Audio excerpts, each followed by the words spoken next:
my kids are third gen. Mm-hmm. And if I have grandkids, which I may someday, they'll be fourth gen. Mm-hmm. And I don't think we would continue calling them fourth gen, fifth gen, sixth gen. We just call them Americans or Canadians or whatever, right? Because you don't see a white person say, "Oh, I'm a fourth generation Dutch or eighth generation, Swede or something like that." I'm just American, right? Yes. All right. Thank you, Peter, for joining us on our podcast. My pleasure. Wow. This is your second time at our school. Yes. Right? Yes. And then remember you came last year for preaching at our chapel. Yes. And It might have been 2 years ago. Oh, was it that long ago? Could have been. Wow. Yeah. Okay. Well, can you briefly introduce yourself? What do you do? Your ministry right now? What are you up to these days? Briefly introduce yourself.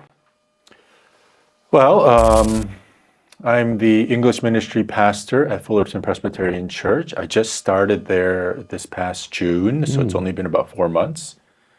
I guess I'm the solo pastor there, and so I'm in charge of all the, pastoral responsibilities of that congregation. Oh, wow. Yeah. And then one of the assistant pastors there, Pastor Park, is one of our adjuncts at our school. That's right. He's one of the KM associate pastors. I think he's half-time there. Okay. And then he serves at the school. At the school. And I found out that the senior pastor's name is Hwang In-chul. Oh, Hwang. Yeah. So Pastor Hwang, I don't know him personally. My wife, she tells me that he used to be her college pastor long time ago. In Korea or here? No, in here. In New York? No, here in LA. Is that right? So I think he was here originally and went somewhere else. I guess New York. Yes. Yeah. And then came back. And then, so he came to speak at our chapel too. He did? Yeah, he did. Recently? Maybe last semester or so. Oh, wonderful. And then when I heard about him from my wife, I told him, "Hey, is this your college?" Oh, yeah. So she came to the chapel to meet him. And that's the first time she saw him in like 30 years. Probably. And then first, he didn't recognize, I know you. So yeah, that was interesting. Yeah. Wow, what a small world. I know. So, were you born in Korea or were you born here? I was born in Korea. Okay. And my parents immigrated when I was 2. Wow. Okay. To Chicago. So no memory of Korea. No recollection whatsoever of Korea. Okay. Even if I look at old pictures, I don't know that. I don't know. I see. Yeah, it could be a different child for all I know. Yeah. Okay. And then you went to Chicago. Yes, we lived in Chicago, grew up there, did all of my studies there, went That's to 80s? Trinity. I guess 80s, right? Yep. So I was in undergrad from 87 to 91. Okay. And then you went to Trinity Evangelical Divinity School. Okay. Outside of Chicago. Okay. So you went to like elementary, middle school, high school in Chicago area. Yes. Wow. Yeah. So during the time, not a lot of Koreans there. Or were there? No, there were. Chicago, after LA and New York, Chicago has the third most Korean immigrants, I believe, in North America. Okay. So it was a good population there. Okay. In my high school, I think there was like 5 Koreans. Yeah. So we were in the suburbs. Yeah. Okay. Okay. And your parents went to Korean church in Chicago? Yeah, my dad was an elder in a Korean church. Okay. He actually founded the first Koshin church in Chicago. Oh, Koshin. Yeah, he was hyper conservative. Yeah. I think that's one of the most conservative denomination in Korea. He was very strict about Sabbath observance. Yes. And he's an elder. Yes. He passed away now, but he was an elder, yeah. Okay. Yeah. So he used to be Koshin in Korea. No, he wasn't. I don't know what he was in Korea, but I guess he thought he was a little bit of a legalist. Oh, okay. So he thought all the Presbyterian churches had compromised except for Koshin. Okay. Right, during the Japanese occupation and all that. So he wanted to bring the pure Presbyterian to Chicago. Yeah, that was it. Then you went to elementary, middle school, high school, and then College there in Chicago area? in Chicago. Oh, which one? University of Illinois in Chicago. Oh, okay. Yeah, the Okay. Chicago campus. Okay. So we were there. That's where I met my wife. Okay. We started dating there. And then right after we went to Trinity. Okay, so your like root is in Chicago. Yes, it is. Wow. Yeah. Okay. Okay. So Chicago is like I don't know. They consider it East Coast. It's Midwest. Midwest, right? Yes. Yeah. It's Midwest. So I don't. You're really interesting. I thought because you grew up in Midwest. I know you had ministry in Toronto, Canada, and do you have ministry in like East Coast area? No. No. Okay. So I guess Toronto, Canada is kind of East Coast. They sort of consider it East Coast, even though it's not a coastal city. Yeah. And then now you have ministry out in the West. So is there a difference between like Korean church culture, Midwest, East, West?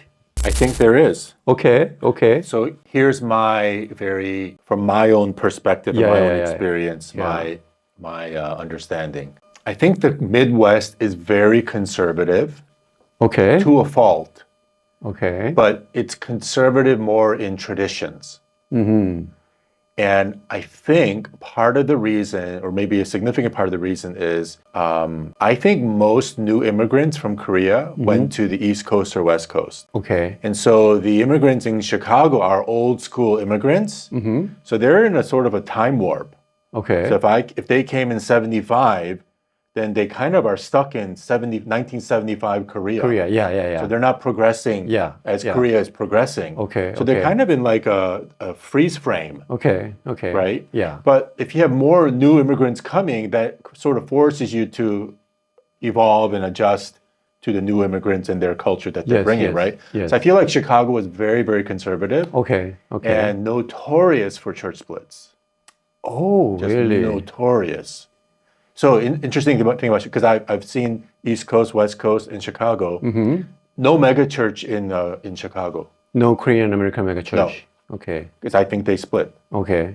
It's not about population either, because Toronto has the same size population as Chicago and several mega churches. Okay. So that's my theory, at least. Okay. So what do you think causes church splits, particularly in Midwest for Korean churches? I think it's that conservatism. Okay, got it. And then, it's not just Midwest, of course, but, they make church into a huge part of their ethnic immigrant identity. Yes. Right? So all of their investment, culturally or socially, is in the church. Okay. There's nowhere else. Okay. So I think because of that, there's I don't know what you would say, unhealthy over-involvement in church. Okay. So, over-investment in church. There's not a balance in terms of society, in business associations, or even in the wider culture. Okay. So maybe that's why. Okay. Yeah. So that's the Midwest.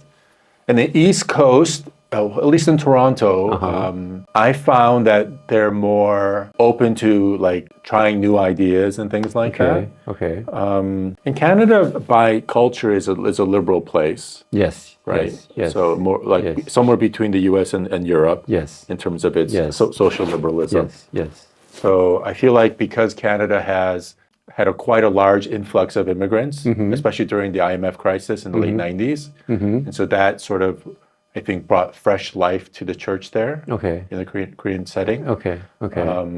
So, and then I did feel like in Canada there was this, at least in our church, a very, very kind of sincere, devout faith. Okay. So I was impressed with that. I see. Right. I see. Whereas I compare with Chicago, I mean, again, this is very limited. I can't have a broad scope of the entire church scene in Chicago, but the few exposures that I've had in Chicago, it seems more legalistically driven church there, in my opinion. Yeah. I could be wrong. Yeah. So how long were you in Toronto area? 26 years. Wow, that's a long time. Yeah. In one church? In one church. Wow. As a EM pastor at a KMEM setting. So first 8 years, I was the youth and education director. And so there was about 200 kids in our youth group, maybe about 500 kids total that I was overseeing with other, children's pastors and so on. And then 8 years after that, they asked me to be the English pastor of the congregation. So I was doing that for 18 years. Okay.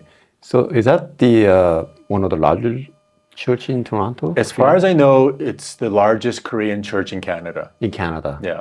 Usually, when you look at, especially, associate or assistant pastors, they don't last long in one church. Yeah. Yeah. What is your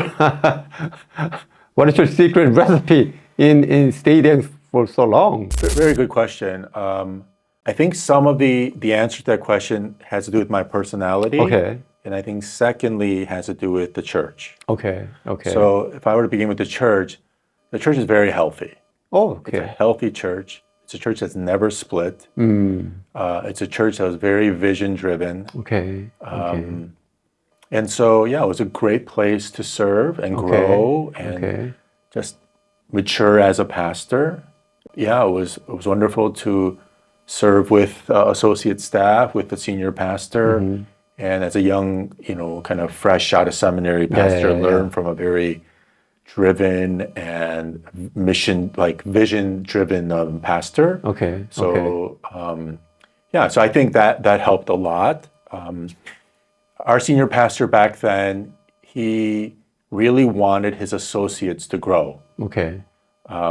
So, for example, he wanted his youth pastor to become an expert in youth ministry so that he can not only bless the church, but also the wider community. Oh, that's and pretty then good. English ministry pastor too.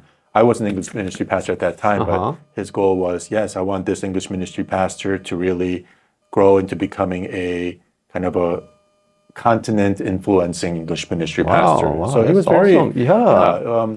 I've been at churches where they're very sort of insular. And they're like if a pastor gets a guest speaking invitation, they say no unless you use your vacation time. It's kind of like very narrow, self-centered, focus. But this church is very like, yes, of course, this is. I want my pastors to be developed and grow and things like that. So and eventually, I would guess, if you develop, it would be better for the church too. Exactly. Yeah. And then, just to have like a more kingdom perspective. Okay. Let's bless the larger community, not just be about our church only. And then I think my personality was, when I first got hired, the pastor said, we would like to hire you on one condition. If you want to stay for 1 or 2 years and move, then we don't need you. Okay. But if you want to give the next 5 to 10 years of your life, then we welcome you. Okay. Right? And at that time, I didn't have any experience. I didn't know anything. But I knew that I had the personality that could go the distance. Okay. Right? So I said, okay, I could do that. Okay. And I think it was God's sort of coordination. That the one quality I was able to offer, which was longevity, was the only quality that they asked for. Okay. And that's the it was very God's good quality. It was very much God's providence in that sense. That's nice. And so, so around 5-10 years, we were kind of like, okay, God, anything? Are you telling us to stay? Are you telling us to move? And then we didn't hear anything, so it's okay, we'll continue to stay. And that's when we got the invitation to be the EM pastor. And then, of course, as the EM pastor, it seems a lot more permanent than a youth pastor role. Yeah. And that's when we became Canadian citizens. Okay. So we're now dual citizens. Okay. And we even had the thought, I think we should retire here. Okay. Let's be like, one pastor that I admired growing up was John Stott, because he only served in one church. Yes. So I was like, I hope I could be like him. So from graduation from seminary to my retirement, I could be at one church. That was my hope. And we shared that, if the Lord wills, we would love to be here forever, that kind of thing. But we only lasted 26 years. Well, 26 years. You're saying only, but not even senior pastors. That's a long time. Yeah. So during your 26-year tenure, the senior pastor change or just one? Once. Okay. Yeah. So the first senior pastor, he passed away. Okay. Quite suddenly. Okay. And it was actually, interestingly, right after I became EM pastor. Oh. So he was a very instrumental, foundational pastor for me. He taught me a lot. I was in the doghouse a lot, getting yelled at, but learning. Okay. Learning. Okay. And he was one of those pastors that yelled at you but loved you. I appreciated him. Okay. And that's what I needed at that time. I didn't know anything, right? And so Yeah, so soon after I became EM pastor, he passed away sadly. Oh, I see. And then a new pastor came, and he's actually retiring end of this year. Okay, Yeah, okay. yeah. So the new pastor, a lot of times when new pastor comes, his vision is different, his way of doing ministry is different, and many of the associates leave, right? But Yes. in that case, the transition was kind of smooth, I would guess. It was very smooth because he was a former associate pastor Okay. that went to the mission field. Ah. And then once the senior pastor passed away, the session asked him to apply. Okay. And Got it it. actually came down to two candidates that were both associate pastors. Okay. And I think in KPCA, you have to be not on staff for 1 year to be considered as a senior pastor candidate.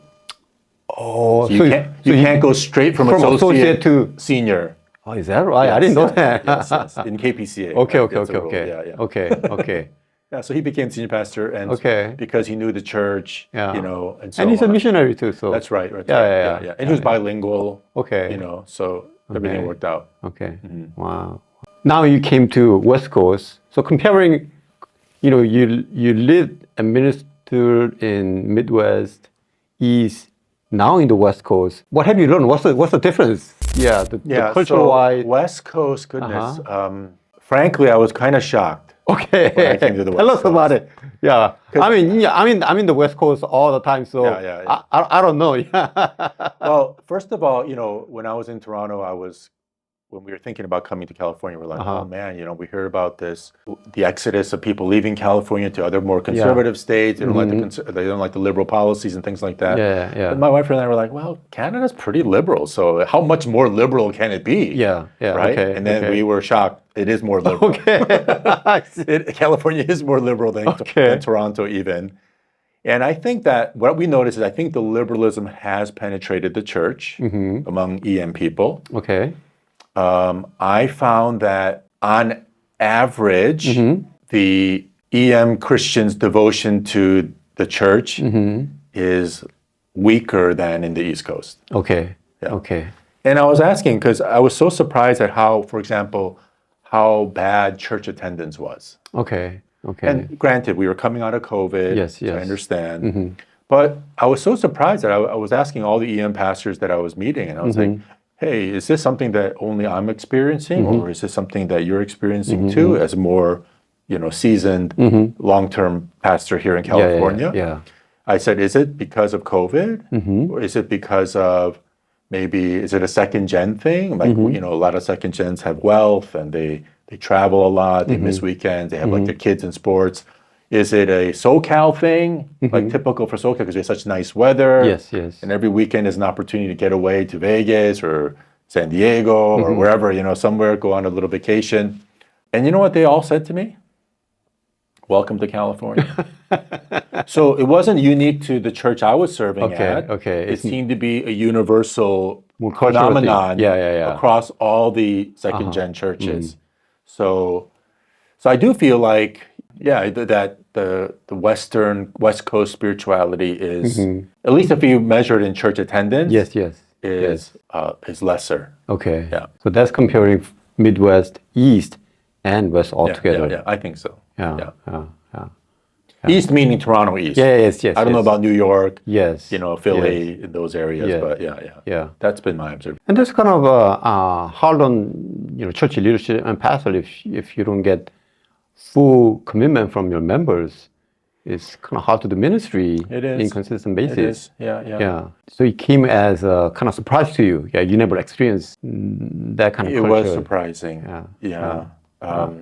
And I thought it was just mostly COVID related because we had become so used to worshiping online. Yeah. And then I know people were taking surveys, right? Yeah. That most churches or the average church has lost about 20-25% of its members after COVID, that they don't come anymore and so on and so on. So maybe that's what was going on. But COVID was passing a year, 2 years, and I was like, okay, still this attendance thing is a pretty big issue here.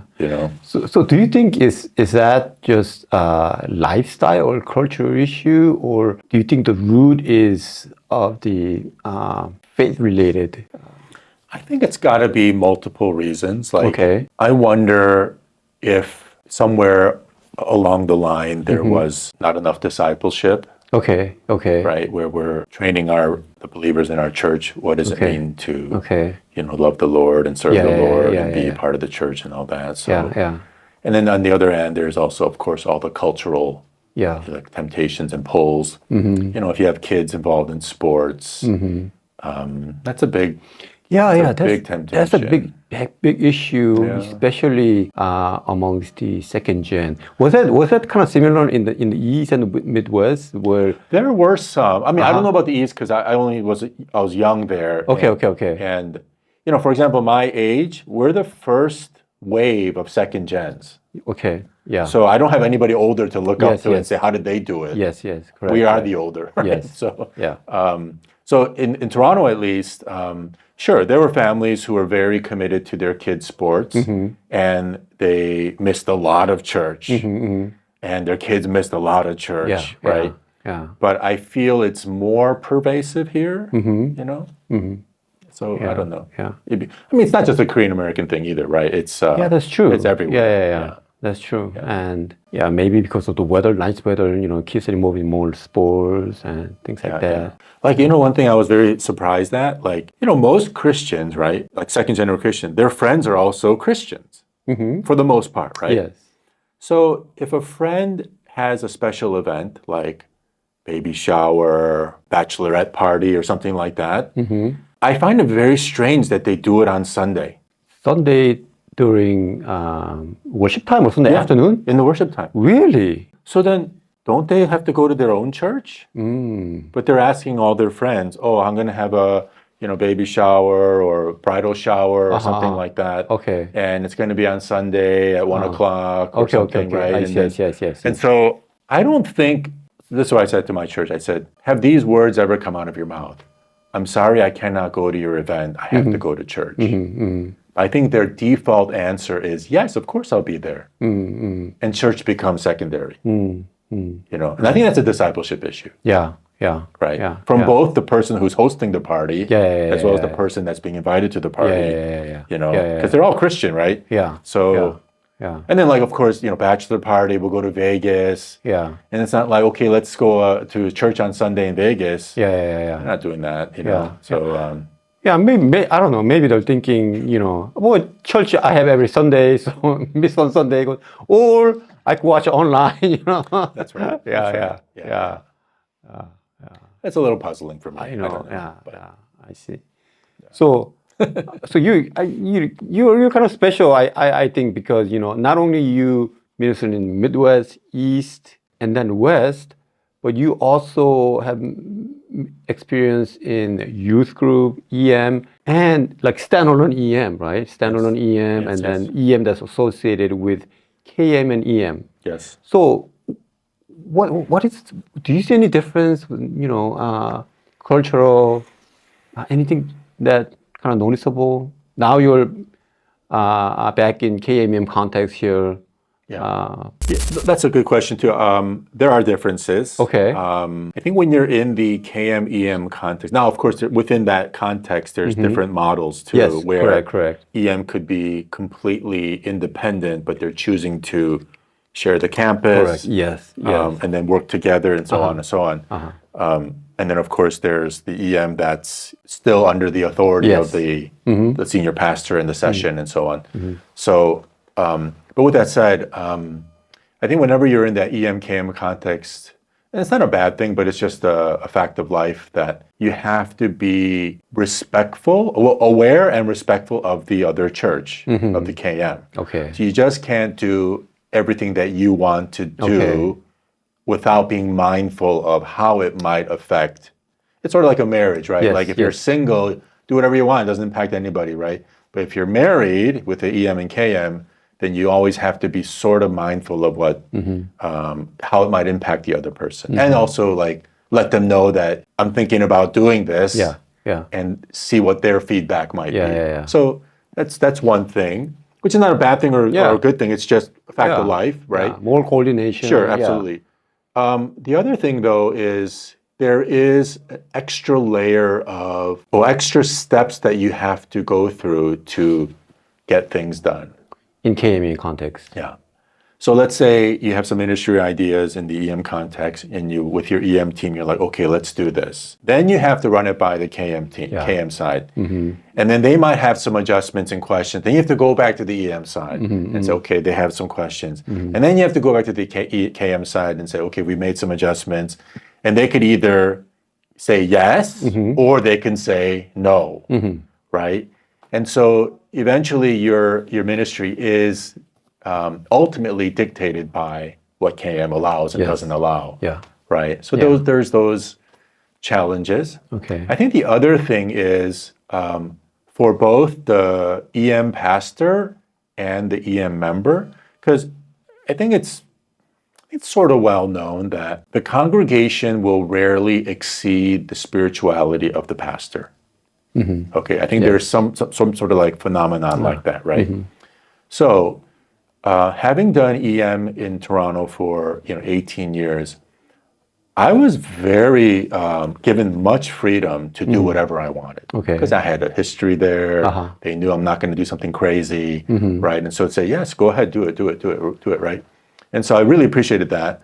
But after having stepped out of that context, I realized I was free, but I was like free like a bird that had a 20-foot string on its leg. Okay.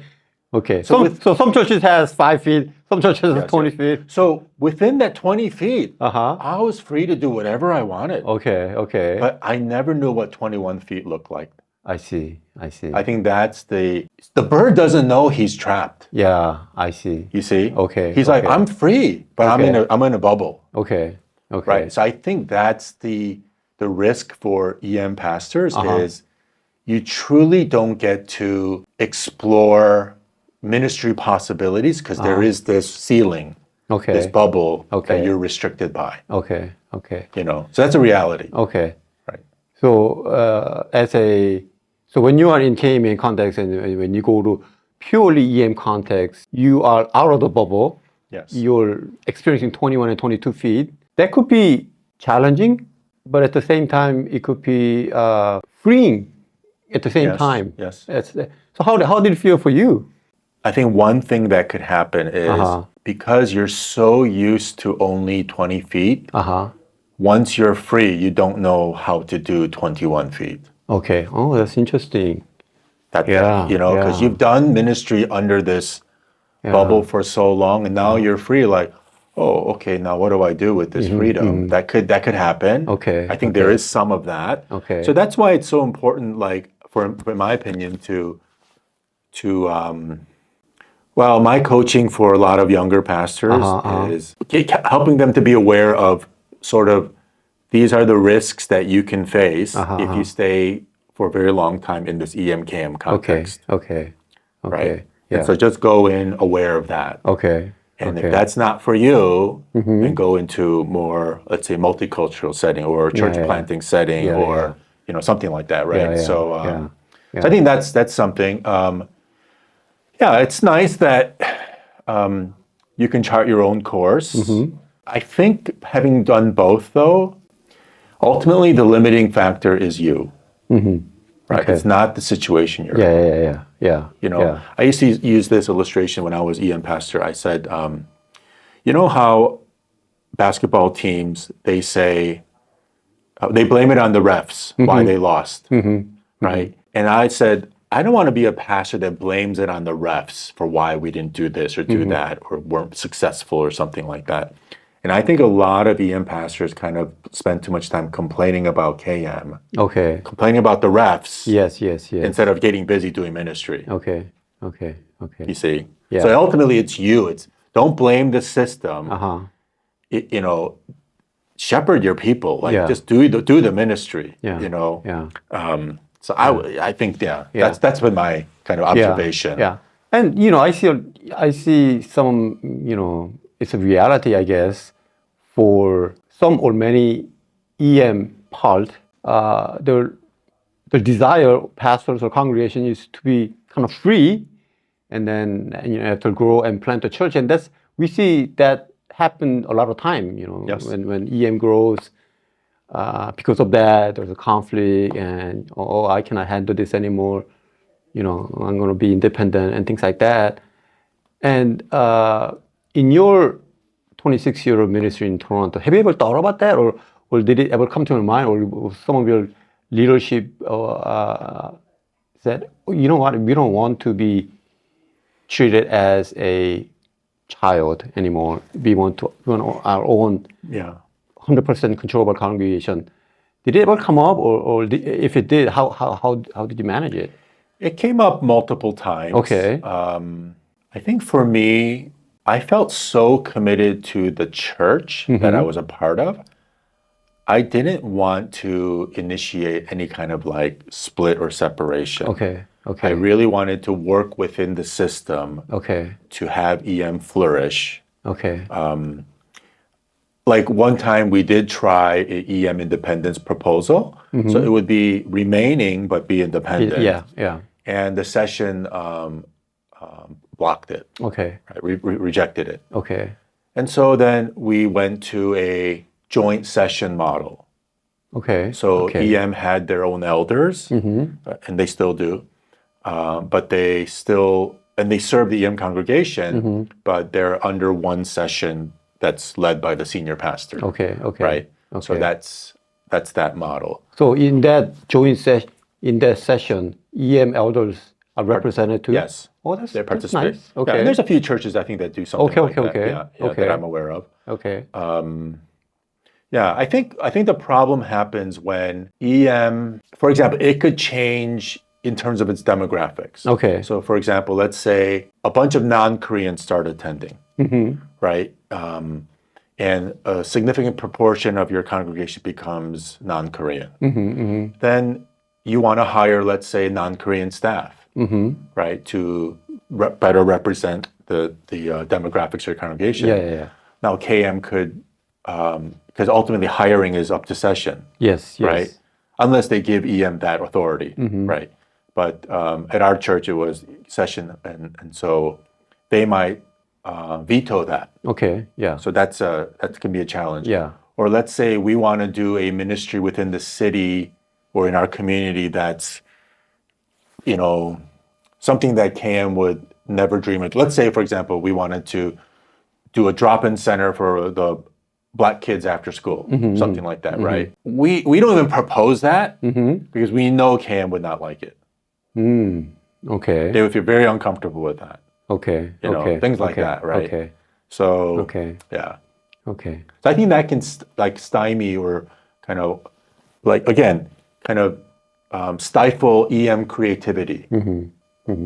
Because it's so immigrant focused, Korean focused, and so on and so on. Yeah. But Toronto is the most multicultural city in the planet. Yeah. And we had 30% of our married people were married to non-Koreans. Okay. And so we had non-Korean deacons. We didn't have any non-Korean elders yet, but we did have some issues trying to hire non-Korean staff, though. I see. From the session. I see.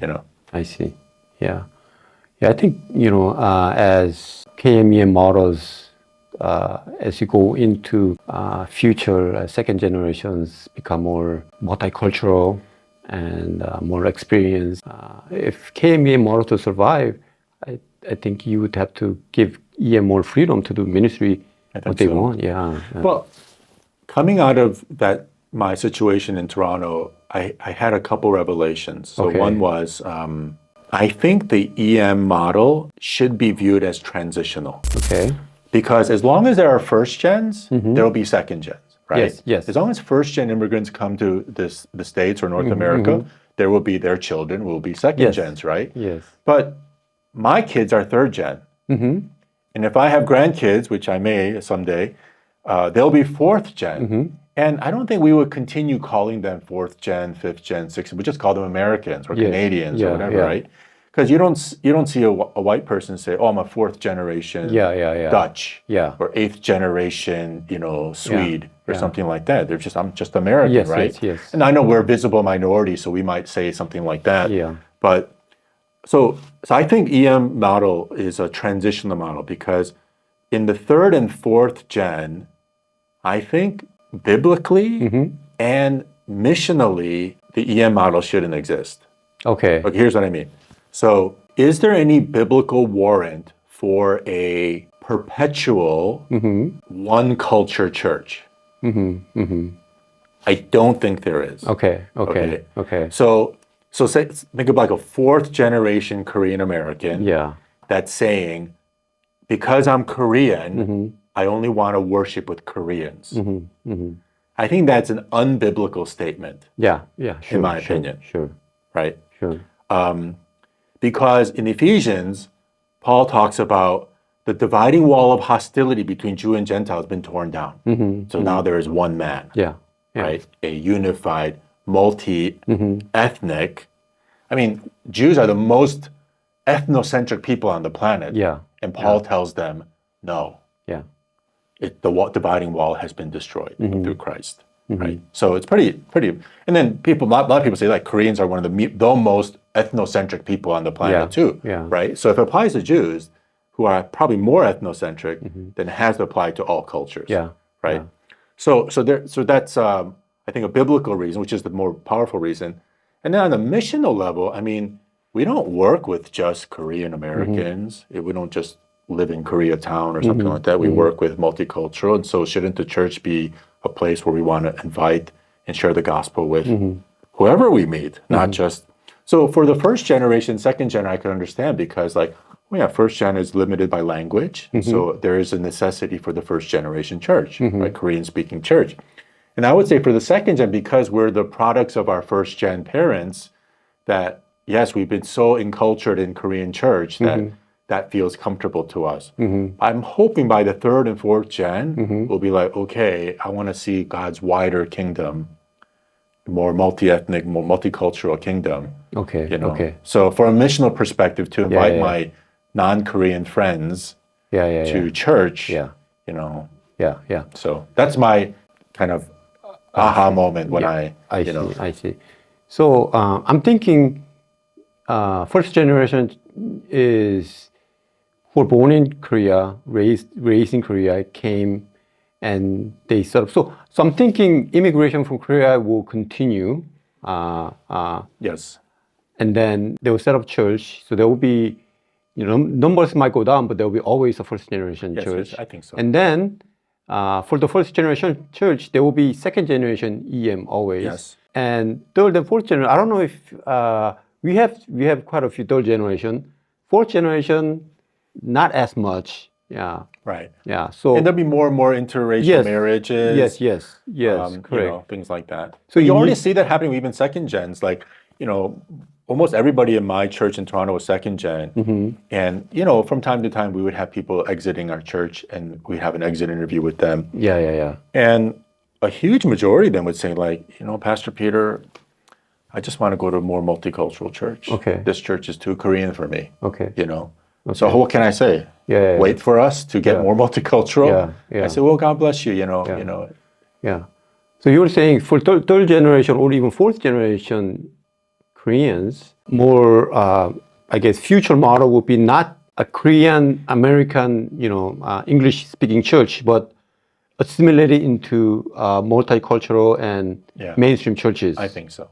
Okay. I think so. Okay. And those could be led by Korean pastors or, or at least Pan-Asian. We see the beginnings of those models already, right? So even like second gens who are choosing to go to like a majority culture church, like white church, or go to Pan-Asian church, or, and so on, or go to church plant or something like that. I think we're slowly evolving that way. Okay. But I'm thinking like by the fourth gen, fifth gen. So in because I haven't been to Midwest, I've been there, but didn't live there. So in the Midwest and East, is there any like sizable second or third generation EM churches, standalone EM churches? Good question. I don't know of any large EM church, independent church in Chicago or Toronto. Okay. There are churches like 150, not a lot in Toronto at least. 100. Things like that. So I would guess in Toronto or Midwest, more of a third generation or even fourth generation Koreans are assimilated into mainstream or multi-ethnic churches. Yeah. And I say this because that might be, it could be cultural. I don't know what it is, but it might look a little different here. Maybe because there's so large concentration of Koreans. Yes. And Asian Americans that even, we see a large second gen EM standalone churches. Yes. And I'll guess they will probably hand it down to third generation and fourth generation. I think so. Yeah. And I think they'll evolve little by little along the way. Okay. Because interracial marriages and multicultural staff, things like that. So I think slowly these churches will evolve. Yeah. Like it happens in the white church too. Like if a community starts to change in its demographic, like there's this one church I know in Toronto called First Alliance. Okay. Right. CMA church. And they were a predominantly European white church. I think they have links to Tozer. Okay. Right. Tozer was one of the pastors back in the day, right? Yeah. Because he was pastor in Canada. So anyway, every time the immigrants came in, this church moved. Okay. Right. And so they moved like 3 times because the immigrants were coming. They wanted to preserve their whiteness. Right. I see. So they landed in this community, which was not far from my house where I lived. And I heard this directly from the senior pastor because he and I became friends. So that community became maybe over like 15, 20 years, very brown. Brown in Canada means Indian. Okay. Not Mexican. I see. Okay. Right? Brown in Canada is Indian. Okay. So a ton of Indians and Sri Lankans, South Asians came to that community, right? As well as Chinese and so on. So there was another rumbling in that church. Oh, maybe we should move to the suburbs, and go where there's less immigrants, right? So I think under their leadership, they did realize, don't you see the pattern that our church throughout its 100-year history has been doing? Keep moving when the immigrants come. Do you think that's kind of the way that God wants us to keep doing it? So the leadership finally decided, no, let's not move anymore. Let's just embrace the people that God sends to us. Okay. Right? So one of the things that they did was they hired a Sri Lankan youth pastor. Oh, wow. And said, go reach the kids. Wow, that's awesome. Reach the thousands of kids in our neighborhood, basically. You know? And that's what they did. So they now are still there in that same location. And their church, because like on vacation Sundays, we would go visit churches like that, and we'd see them. We're like, wow, look at how multicultural this church has become. You know, so I think that's going to happen. I think to Korean American churches too. At least I hope it will. But the other side of it, I think, is that people say Sunday morning is more segregated. Right. Time in America, black churches, white churches, Korean, Chinese, Asian. Do you think that's going to ever happen? Like true multi-ethnic? I think generally no. Okay. Because of the nature of people. But I think it's happening in some places. Okay. Yeah. I know a church in Georgia. A friend of mine was one of the deacons there, and they were a predominantly white suburban, middle upper class church. So their senior pastor retired. This is probably like maybe 15, 20 years ago now, and they had kind of a crisis. Atlanta's a very, very black. Predominant, like a lot of blacks in Atlanta. So they made the radical decision that their next senior pastor would be black. Oh, okay. Right? And they lost people because of that. Okay. Right? A lot of their white members left. Yeah. But in return, a lot of black people came. So now that church has become very, very, at least biracial. Okay. Right? I don't know if there's any Asians there, but at least there's a lot of blacks and there's a lot of whites there. Right? So I think that's a wonderful story. Okay. Change the subject a little bit. I'm going to ask you, a lot of times, there's like, especially I notice in EM, I came to that people have conflict in the church. They don't like the church. Whatever the reason, I'm going to go to a different church, right? And so a lot of time people change churches, a few times. Do you think people really care about denomination when they change? I mean, I know you talked about, your dad was truly Koshin and he really want to preserve that. But do you think these days, especially second gen, really care about denomination when they talk about, moving to different churches? No. Okay. For starters, no. The vast majority do not care. Yeah. I don't think I think the vast majority do not have any denominational loyalty. Yeah. Right. So I could have grown up in a Presbyterian church my whole life, but then let's say something happens, I move, whatever, and I can end up going to more Pentecostal leaning church. Yeah. So that happens all the time. You know, I'm kind of surprised that I'm looking at people. Some people would say, oh, they're not just lay members, but like leadership, deacons and elders maybe in a Presbyterian church. When they move, they would go to like Pentecostal churches. Even pastors do that. That's true. Yes. That's true. I know Baptist pastors who ordained Southern Baptists who got hired at Presbyterian church. Two people come to mind right now, you know? Yeah. So you agree that denomination, the boundary are kind of blurred these days? I think so. I think, you know why? I would say the vast majority of churches don't teach doctrine. Okay. Yeah. Okay. That's the main reason. What does it mean to be Baptist? What does it mean to be Presbyterian? Even to their like deacons and elders, I'm sure they would know what it is. But when I'm thinking when they change, they don't look at that. That's not their first priority. They would look at different things, and then, this is better fit for my family, better fit for my kids, and then. Yeah, I don't think they see that as primary importance. I think. Okay. Like if they do look for a church, I think what they'll look for first and foremost is what is their belief or attitude toward the Bible, right? But if you look at almost every church's website, they all believe like in inspiration, infallibility, or inerrancy of the Bible. So that's not really saying anything. Right? I think they'll look at the community life. If there's like people in my age group, my life stage, that's kind of something that's very attractive to them. And of course, do they like the preacher?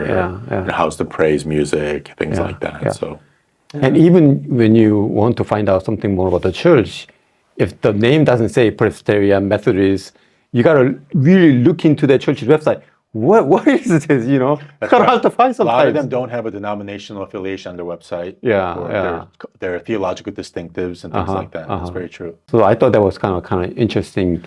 Yeah, I kind of noticed these days. I don't know what to make of that. I mean, is that a positive thing that, like denominational division is a human creation, right? So maybe it's a return back to the basics or the foundation of the truth. I also have mixed feelings. I'm a Presbyterian, so when I see that, what are they thinking? But at the same time, I was a missionary in the mission field. You work together, like different denominations. That's right. Yeah, so it's like, okay. I mean, I'm a convictional Presbyterian. I'm a confessional one. I believe in the Westminster Standards. And I'm a convictional Paedo Baptist. Yeah. Right. I think that is the biblical view. Yeah. And I've written articles for my church saying, I know that both Baptists and Presbyterians cannot be both right. One of us is wrong. Yeah. And when we get to heaven, we'll find out, But I think Presbyterians are right. I think Paedo Baptists are right, So maybe I'm the minority. But yeah. So that's just interesting. Yeah. I mean, that's how I coach my people. Like when, for whatever reason, people leave churches, they either find a new job or they move or, whatever reason. And I always try to coach them and say, okay, well, the first and most important thing is their theological convictions. It's not like how tight their praise team is. That's not the first thing. Or even how good of a children's ministry they have. The most important thing is doctrine. What does this church believe? So that's how I try to coach people. Well, thank you today for your time, and I know that you started a ministry at First Presbyterian. It's not been long, right? No, it's 4 months only. 4 or 5 months. So I know you're busy getting to know the congregation and planning and things like that. I want to bless your ministry. Thank you very much. And then thank you again for taking your time and coming and talking with us. And it's been a great talk, and I think some of the viewers will like all the new insight that you gave us. I hope it was helpful. All right. Thank you very much. Thank you.